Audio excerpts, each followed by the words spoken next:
In this documentary film, first of all, we will explore some of the problems that are usually found in the teaching of English. Then we will propose an alternative to the way in which teachers of English commonly develop their classes. This analysis will take as an example the activities present in a notebook that belongs to a student from fourth year from a private school. The activities that are seen in the notebook show the main problems that appear when teaching a second language. The problems found in the activities present in the student's notebook are vocabulary in isolation, decontextualization of the language,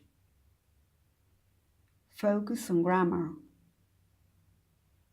repetition of structures, lack of students' production, and absence of pedagogical strategies. Besides, the activities proposed by the teacher are not emotional driven. Instead, they are weak activators of the secondary representational system, and cultural issues are not taken into account. As a consequence, the teacher may make children get stuck in the primary representational system, and it could be quite difficult for the students to get used to other ways of learning a language. Analysis 1. The analysis of the problems displayed in the student's notebook gives evidence of the teacher's stance in the classroom and of the theoretical frame that supports her teaching. There is no doubt that the teacher's way of teaching English is grounded on behaviorism. Behaviorism is described as an academic school of psychology concerned itself with measurable and observable information that disregards mental processes of any kind. Another important issue that has to be treated in this analysis are the students. They are underestimated and considered tabulas rasas by the teacher, who all the time disregards their background knowledge as well as their likes, feelings, and thoughts. The teacher provides students with decontextualized linguistic input and repeated structures, which promote the act of studying something by heart. As previously mentioned, the analyzed activities are not emotional driven and they don't promote the development of the secondary representational system since the learner's background knowledge and rich linguistic input are missing. Through this analysis, we can assume that this teacher of English develops these kind of activities in class to avoid engaging in more elaborated sequences teaching due to the fact that this implies a huge investment of time and a more committed labor, or just because this teacher of English is deeply immersed in the traditional school of teaching.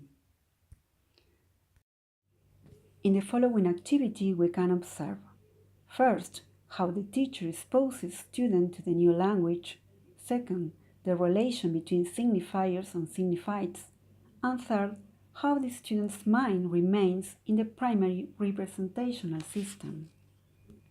The teacher, through this kind of activity, presents the new information in language 2 in isolation.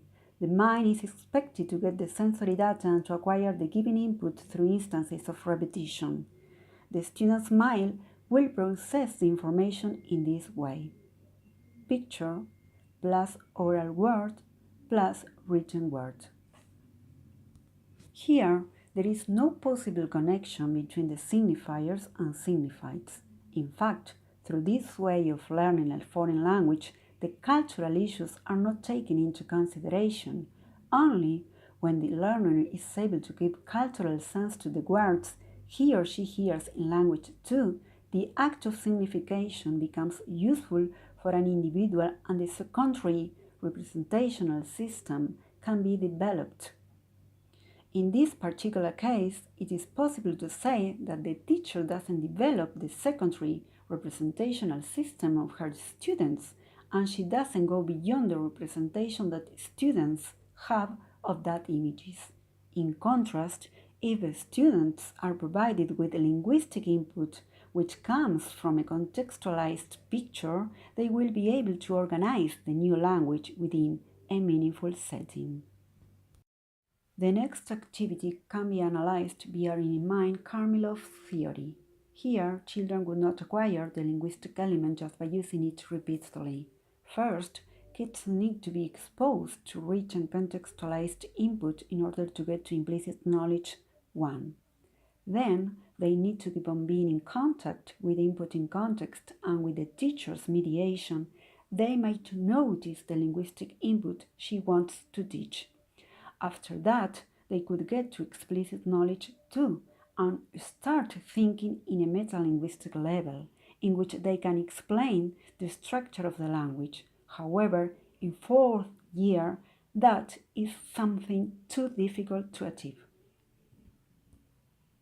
A possible solution. Telling stories to students can be a different way to encourage the learning of a second language. While listening to or reading a story or tale, kids receive rich language input in an unconscious way. It is unconscious because they are not thinking about the structure of the language, they are just enjoying the content of the story using their imagination.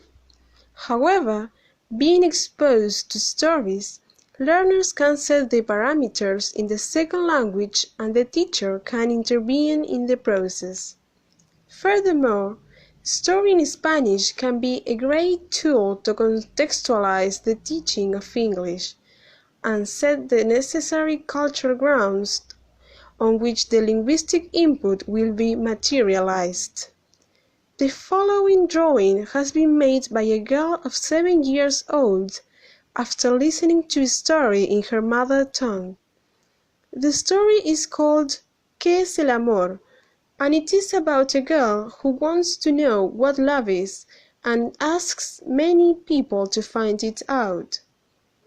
Taking this drawing as a basis, a teacher can develop her L2 classes. First of all, the teacher can show it and ask the students what they see. They may reply una nena, un corazón con signos de pregunta, and the teacher can translate their words into English.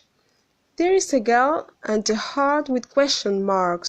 Then, trying to go deeper, the teacher may ask students, "What is she doing?" And children might respond, "Está pensando en el amor." And the teacher will translate that phrase, "She's thinking about love." Through this kind of activity, the students are exposed to language in a different way.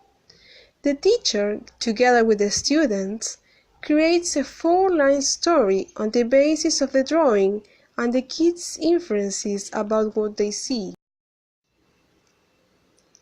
Afterwards, the teacher can try to know what love is for her students, asking, "What is love?" The students may answer, "El amor es lindo, el amor es feo." Then she may ask, "Where is love?" And children might reply, "El amor está en los besos, en el corazón, en los abrazos, en mi familia, en mis mascotas, en mis amigos."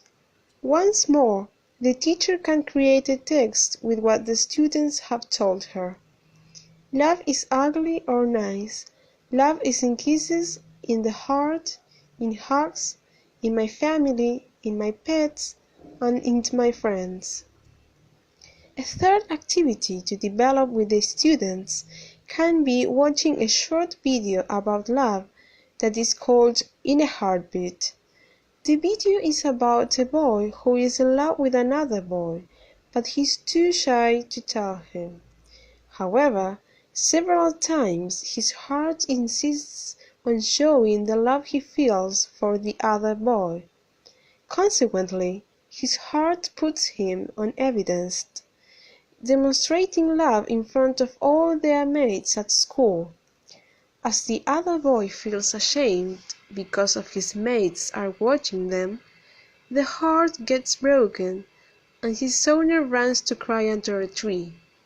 Finally, the boy that he loves comes to the tree and he sits next to him happily. To see the video, you can go to this link. Through this last activity, the teacher will try to show her students how our senses are activated when we are in love. how our body and our brain express emotions and feelings. This video could be used as a source to start a debate about the different concepts of love that the students have. After the debate, the teacher can make some questions to get students to connect information from the video. For instance, the heart is broken. Why? The boy does not want to show his love. Why? The boys are ashamed at school. Why? As a final activity, the teacher together with the students can write a short text. There is a boy who loves a boy. He does not tell him. He is shy. The other boy does not know. At school, they are ashamed and sad. Outside the school, they are happy. They love each other. Second analysis. The alternative way of teaching a second language previously developed is grounded on the theory of Annette Kamiloff-Smith, who is a psychologist. She develops connectionisms and takes into account both unconscious and conscious processes in the mind. So, in the previous set of activities, the students work in an unconscious level since the knowledge they get from the language is implicit. All the input that children receive from their teacher and the video is processed unconsciously. That is why the knowledge is called implicit. But in order to get the students to the explicit knowledge, 1, the teacher should underline the linguistic element she wants to teach so that students can notice it in the following lessons. As a result of this mental process, students can re-signify their representations and give a significant sense to the new words they are exposed to. Conclusion. It is well known that the very use of text gives students the chance of making connections through the combination of ideas and does not take their minds as tabula rasa, but as minds filled with experience. Cognitivism sustains the idea of the mind being able to connect ideas, pieces of information, and thought to construct something new and original. The activities previously presented as a solution are not the only ones that can help the development of a second language, but they are more accurate than the activities from the notebook analyzed at the beginning of the video. To conclude, what is our conception of learning a language? If language is a result of culture, why teachers of English doesn't include it in their lessons?